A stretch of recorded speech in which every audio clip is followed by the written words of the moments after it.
اهلا بيكم في قاعده في البلكونه مع شيماء بارت 2 او الجزء الثاني. هاتوا بقى حاجه تشربوها عشان اول مره في الفيديو انا كنت شاربه قهوه وما قلتلكوش هاتوا حاجه تشربوها، فانا برضو بشرب قهوه. اصلا انا عاملاها بقالي شويه وكنت بتكلم في الموبايل مع بابا فسهيت بقى وشربتها. ما علينا. المهم، ازيكم عاملين ايه؟ يا رب تكونوا بخير. لو اول مره بتشوفوني انا شيماء، دي قناتي، انزلوا اعملوا اشتراك للقناه وكمان فعلوا جرس على علامه الكل عشان يوصلكم اشعار بكل فيديو بينزل في القناه اول باول.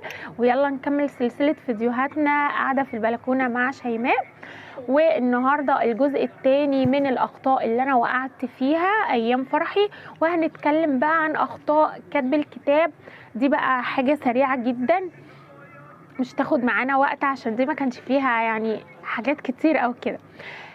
طبعا كتب الكتاب من زمان كان في برضو الشهادة الصحية والحاجات دي طبعا كنا عارفينها. وطبعا المشكلة اكتر خطأ وقعت فيه ان انا كنت عايزة اكتب الكتاب يوم الفرح، وكتبت الكتاب قبلها بشهرين.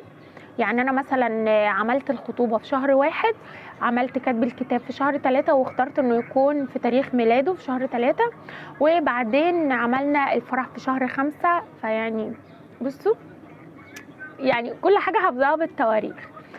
فالمهم جينا بقى عند الكتب الكتاب وكنا متخانقين خناقة كبيرة قوي. والخطأ الكبير قوي اللي وقعنا فيه اللي هو واحنا رايحين نعمل الشهادة الصحية ما كناش بنكلم بعض، ودي كانت حاجة رخمة قوي. كنا قافشين قوي مع بعض واللي هو لا مش عايزين نتجوز وانا مش عايزه اتجوز ومش عارف ايه وبابا بقى خدنا وماما ورحنا وعملنا الورق بتاعنا. حتى دخلنا طلعت السلم ونزلت اتقابلنا مع بعض في السلم. بصوا دي حاجه يعني تهلك كده من الضحك مسخره يعني. قابلنا بعض ولا كأننا نعرف بعض، لا ده عريسي ولا دي عروستي ولا كلام من ده، وعملنا الحاجات بتاعتنا عادي يعني. خلصنا الحاجة وروحت. وبعدين طبعا كاتب الكتاب برضو كان في البيت، ما حضرتش لبس البسه، كان عندي كده فستان قديم لبسته. والمأذون طبعا جه في البيت ومضينا على 20,000 ورقة، يعني مضاني على ورق كتير. وحاجة بقى كان المأذون من كتر ما احنا كنا شادين مع بعض وهو بيقول لي ان انتي موافقة او كده، فانا كنت عايزة اقول لأ. فلقيت الناس كلها قاعده وبابا والجماعه والاهل وصحابي وكلام من ده، فبصيت حواليا وسكت وقلت اللي هو كده يعني. فعشان خاطر كنا متخاصمين او عاملين مع بعض خناقه فكنا ممكن ما نكتبش الكتاب. فبسبب ان احنا كنا متخانقين كان ممكن ما نكتبش اصلا الكتاب، بس ما كانش هينفع ان احنا طبعا نحرج الناس اللي حوالينا.